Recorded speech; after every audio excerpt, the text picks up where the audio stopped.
Quelque part dans votre corps, en ce moment même, circule un code qui intrigue les scientifiques depuis des décennies. Ni maladie, ni anomalie. Un groupe sanguin si rare, si étrange, géographiquement, et si coûteux, biologiquement, que selon toutes les lois de l'évolution, il aurait dû disparaître de la population humaine il y a des milliers d'années. Or, ce n'est pas le cas. Environ 15% des personnes vivantes aujourd'hui sont porteuses du groupe sanguin RH négatif. Cela représente près d'1 milliard de personnes porteuses d'une caractéristique génétique qui rend les grossesses dangereuses, complique les transfusions sanguines et se répartit à travers le monde selon des schémas qui ne correspondent à aucun modèle de migration connu. Les scientifiques l'ont qualifié d'anomalie, les généticiens de paradoxe. Et pendant des décennies, la réponse honnête à la question de son origine était simplement « nous ne savons pas ». Jusqu'à présent, les progrès récents en matière d'analyse de l'ADN ancien ont permis aux chercheurs de retracer cette lignée sanguine avec une précision impossible il y a encore 10 ans. Leurs découvertes ne correspondent ni aux théories extraterrestres, ni à la mythologie. Elles correspondent à quelque chose de bien plus extraordinaire. L'histoire de véritables êtres humains, luttant pour leur survie aux portes d'une ère glaciaire, porteurs d'une mutation qui leur a coûté cher, mais qui les a aussi protégés d'une manière que nous commençons à peine à comprendre. C'est de là que vient le sang RH négatif. Et si ce groupe sanguin coule dans vos veines, sachez qu'en 1940, 2 chercheurs travaillant à New York ont fait une découverte qui allait bouleverser la compréhension du sang humain par la médecine. Karl Landsteiner et Alexander Wiener menaient des expériences sur des macaques rhésus, en injectant leur sang à des lapins et en observant la réponse immunitaire. Lorsqu'ils ont réintroduit les anticorps obtenus dans des échantillons de sang humain, un phénomène inattendu s'est produit. La plupart des échantillons ont réagi normalement, mais un faible pourcentage n'a montré aucune réaction. La protéine ciblée par les anticorps était tout simplement absente. Ils l'ont appelé le facteur rhésus. Les personnes porteuses de ce facteur étaient RH positifs. Celles qui en étaient dépourvues étaient RH négatifs. Il ne s'agissait ni d'une maladie, ni d'une lésion. Il s'agissait d'une absence, d'une délétion héréditaire nette d'une seule protéine à la surface des globules rouges, qui a divisé du jour au lendemain l'espèce humaine entière en 2 catégories biologiques distinctes. Les conséquences médicales furent immédiates et dévastatrices. Lorsqu'une mère RH négative porte un bébé RAN positif, son système immunitaire peut identifier le sang du nourrisson comme étranger et se mobiliser contre lui. Cette maladie hémolytique du nouveau-né provoquait des mortinescences, des lésions cérébrales et des décès infantiles à une échelle restée totalement inexpliquée pendant des générations. Avant la mise au point du traitement par immunoglobuline RhoGAM en 1968, des dizaines de milliers de nouveau-nés mouraient chaque année d'un conflit inscrit dans le sang de leur mère. Une protéine manquante, une délétion silencieuse et un bilan de mortalité qui avait enfin un nom. À l'extrême ouest de l'Europe, coincé entre les montagnes du nord de l'Espagne et du sud-ouest de la France, vit une population qui a défié toutes les tentatives de catégorisation historique simpliste. Les Basques parlent l'euskara, une langue sans parenté, connue avec aucune autre langue sur Terre, sans lien avec le latin, le celtique ou toute racine indo-européenne. Les linguistes la qualifient de langue isolée. Les généticiens, quant à eux, emploient un tout autre terme pour décrire ce qu'ils ont découvert dans le sang basque. Impossible. Alors que la moyenne mondiale pour le groupe sanguin RH négatif se situe autour de 15%, la population basque en est porteuse à des taux de 35% ou plus. Aucune autre population au monde n'atteint un tel niveau. Pendant des décennies, ce phénomène a été observé, intrigué, puis considéré comme une simple curiosité régionale. L'analyse de l'ADN ancien a depuis révélé qu'il est tout sauf une curiosité. Des recherches menées par des généticiens, dont David Reich de Harvard, ont montré que l'ADN basque remonte sans interruption à l'Europe de l'ère glaciaire, ce qui en fait l'une des populations les plus anciennes et ininterrompues du continent. Lorsque les populations agricoles ont déferlé sur l'Europe depuis le Moyen-Orient, il y a environ 7000 ans, remodelant le paysage génétique du continent presque partout où elles sont passées, les Basques n'ont quasiment rien absorbé de ces apports. Ils sont restés ce qu'ils avaient toujours été. Les descendants directs des chasseurs-cueilleurs de l'ère glaciaire, qui s'étaient réfugiés dans la péninsule ibérique, tandis que les glaciers recouvraient le reste du continent. La confirmation est arrivée figée dans un glacier. Lorsque des chercheurs ont séquencé l'ADN de Tzi, l'homme des glaces, une momie vieille de 5300 ans découverte dans les Alpes en 1991, ils ont trouvé des échos génétiques des anciennes populations européennes, dont descendent les Basques. Une population vivante, porteuse de la signature génétique de l'Europe, d'avant l'agriculture, d'avant les villes, d'avant presque tout ce que nous appelons civilisation. Lorsque les généticiens ont cartographié le groupe sanguin RH négatif à travers le monde, ils s'attendaient à trouver un schéma cohérent avec les routes migratoires humaines connues.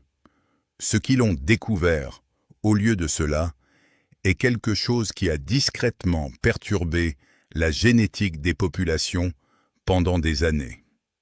La distribution est incompréhensible. En Europe occidentale, les fréquences du groupe sanguin RH négatif varient entre 15% et 30%, avec des pics spectaculaires en Irlande, en Écosse et au Pays basque.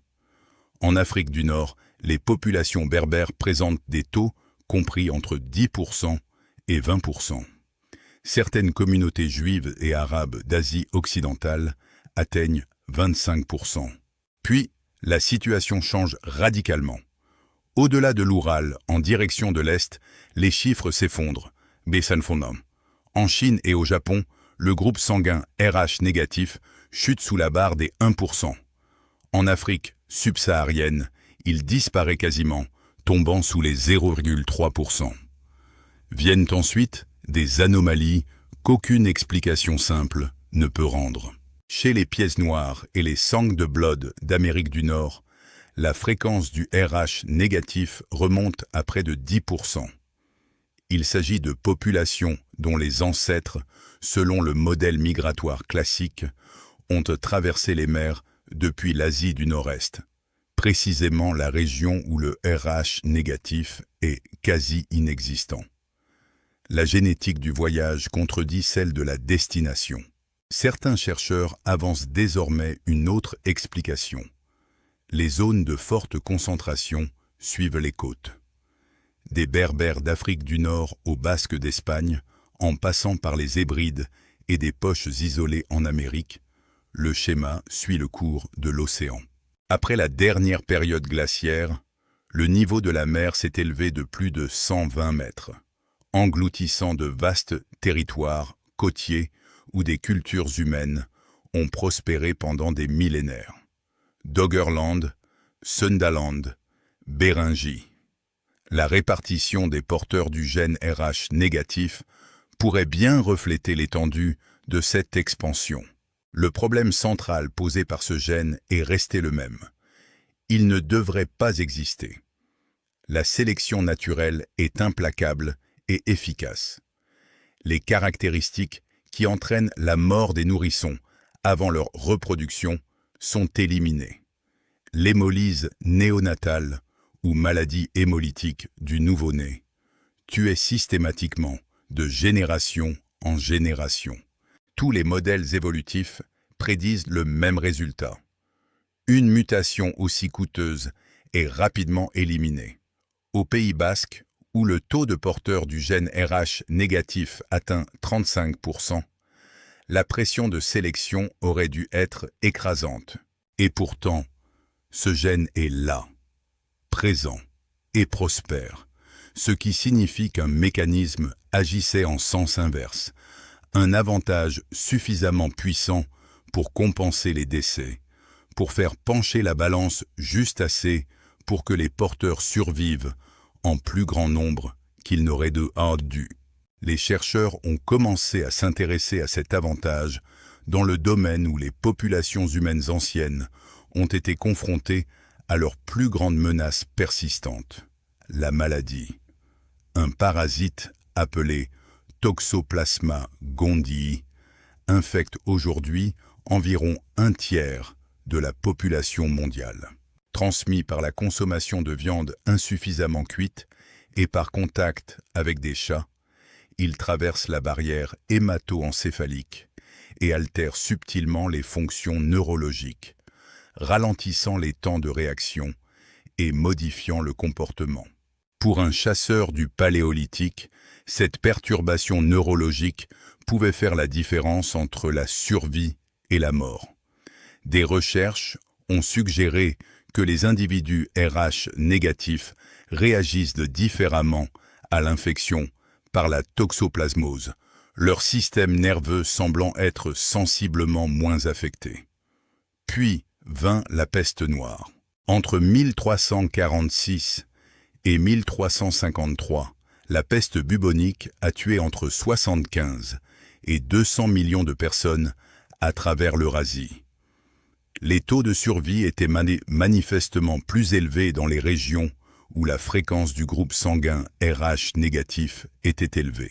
Les chercheurs ont suggéré que le groupe sanguin aurait pu améliorer significativement les chances de survie dans les régions les plus touchées. L'évolution ne fait pas d'erreur sans raison.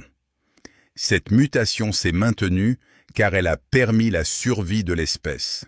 Bien avant que les généticiens ne disposent des outils nécessaires au séquençage de l'ADN ancien, les aristocraties européennes étaient obsédées par un phénomène indéfinissable, mais dont elles pressentaient l'importance. Elles l'appelaient « sang bleu ». Cette expression trouve son origine dans l'Espagne médiévale, où les familles nobles arboraient fièrement un teint pâle, traversé de veines bleutées affleurant la surface. Pour l'aristocratie, ce teint symbolisait la pureté, une lignée ininterrompue, préservée de tout mariage mixte avec des populations à la peau plus foncée. Pour les chercheurs modernes, cela soulève une question plus précise. Ces dynasties ont-elles, sans le savoir, concentré un trait génétique rare au fil des siècles par une consanguinité excessive? Les données issues de l'ADN ancien semblent l'indiquer. Les études génétiques de momies royales égyptiennes ont confirmé une consanguinité importante au sein des dynasties régnantes, soulevant des interrogations quant aux traits rares qui ont pu être involontairement concentrés sur plusieurs générations de lignées fermées. En Europe, les Habsbourg, les Tudors et les Bourbons se sont unis par mariage sur plusieurs générations avec une ferveur qui alarmait même leurs contemporains. La motivation affichée était la préservation de la richesse et du pouvoir politique. La conséquence involontaire a peut-être été la préservation d'une génétique sanguine atypique à travers des siècles de succession dynastique. Dans un monde sans antibiotiques, sans théorie des germes, sans comprendre pourquoi certaines familles avaient survécu aux épidémies qui avaient décimé leurs voisins, une lignée dotée d'une véritable résistance aux maladies aurait semblé posséder quelque chose de presque surnaturel. Le droit divin des rois avait peut-être une explication biologique plus discrète, sous-jacente à la théologie. L'ironie est brutale. Cette même consanguinité qui a concentré les avantages de survie a finalement provoqué l'effondrement de ces dynasties de l'intérieur. Hémophilie, malformation de la mâchoire, maladies héréditaires se propageant en cascade dans des lignées royales, devenues trop étroites pour se maintenir. Avant de vous révéler le fin mot de l'histoire, sachez que tout ce que nous avons abordé jusqu'ici concernant le sang RH négatif se retrouve dans vos propres résultats d'analyse ADN. J'ai écrit un guide précisément à ce sujet. Il s'intitule « D'où venez-vous vraiment ?» Lien ci-dessous. Voici maintenant un sujet dont personne ne parle. Les différences ne se limitent pas à la résistance aux maladies. Elles ne se limitent pas à la géographie ou aux dynasties anciennes. Les chercheurs qui retracent l'histoire du groupe sanguin RH négatif jusqu'à nos jours ont découvert des schémas chez les porteurs eux-mêmes, des distinctions physiques et neurologiques suffisamment subtiles pour être négligées individuellement, mais suffisamment constantes dans un nombre suffisant d'études pour exiger une attention particulière. Commençons par ce que l'on peut observer. La variante génétique responsable des cheveux roux, désignée MC1R, a été observée plus fréquemment dans certaines études menées auprès de populations RH négatifs. En Irlande et en Écosse, où les deux caractéristiques apparaissent simultanément avec une fréquence élevée, les individus RH négatifs ont les cheveux roux à des taux nettement supérieurs à ceux de la population générale. Ce regroupement génétique est suffisamment constant pour avoir suscité un intérêt soutenu de la part des chercheurs. Quelles que soient les pressions sélectives qui ont façonné les fréquences du groupe RH négatif en Europe du Nord-Ouest, il semble que cette variante de pigmentation ait voyagé en même temps que le groupe sanguin RH négatif pendant des milliers d'années. Les résultats neurologiques sont plus difficiles à mesurer, mais tout aussi persistants. Les chercheurs ont documenté des différences subtiles dans le traitement sensoriel chez les porteurs du groupe RH négatif.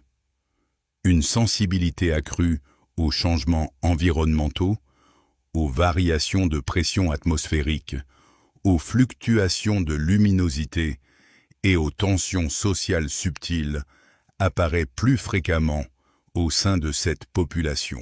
Des études neurologiques ont suggéré que les variations de la barrière hémato-encéphalique entre les individus RH négatifs et RH positifs pourraient modifier la façon dont les stimuli externes sont traités et pondérés. Pour une communauté paléolithique confrontée à de réels dangers quotidiens, ces distinctions n'auraient pas été des curiosités, mais des atouts. L'individu qui pressentait la tempête avant qu'elle n'arrive, qui détectait le moindre signe de danger avant que la situation ne devienne critique, qui traitait les signaux de menace plus rapidement que son entourage, était celui qui assurait la survie du groupe. La sélection naturelle ne préserve pas les traits par sentimentalisme, mais ce qui est efficace.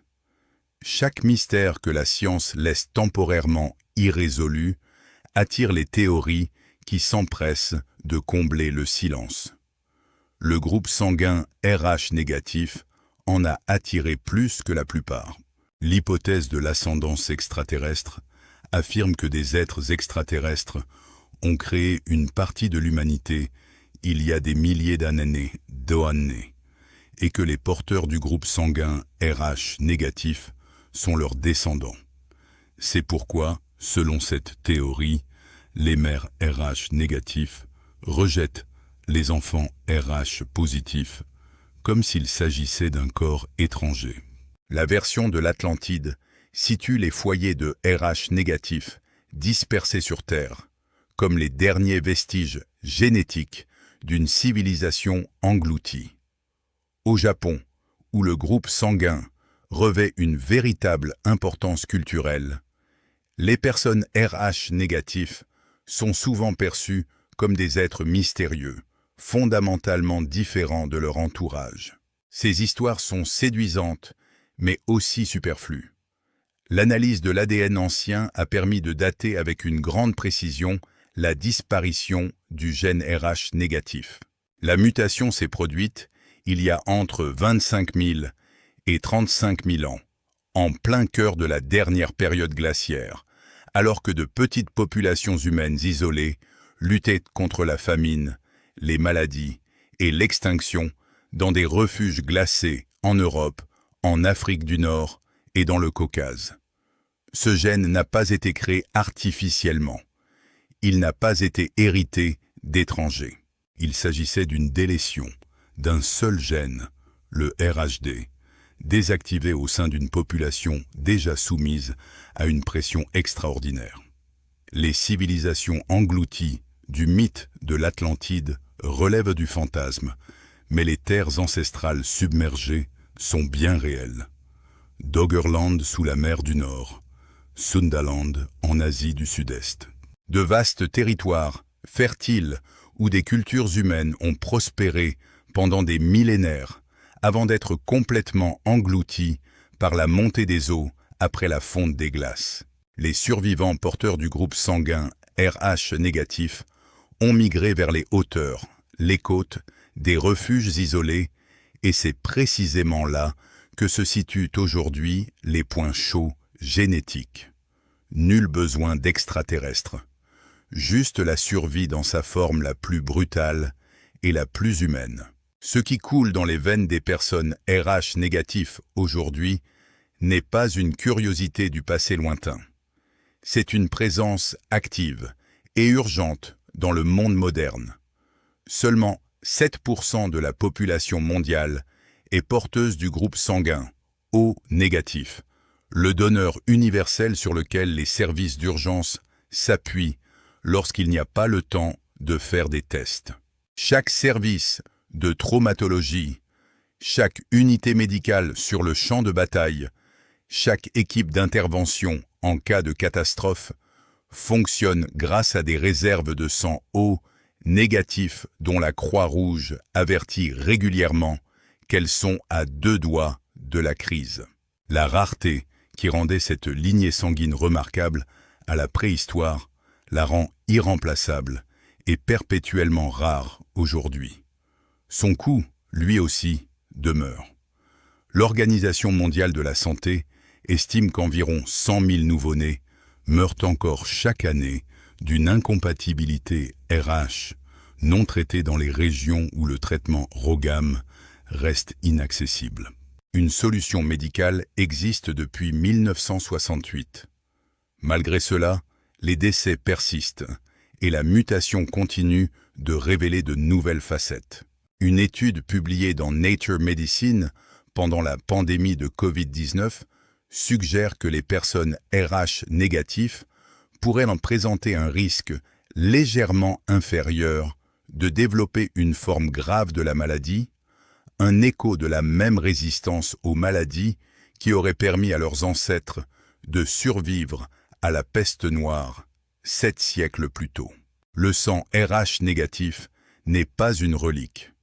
C'est une archive vivante, un témoignage de la survie à l'ère glaciaire, de la résistance aux épidémies, de côtes oubliées et de terres natales englouties, écrit dans le langage le plus personnel qui soit.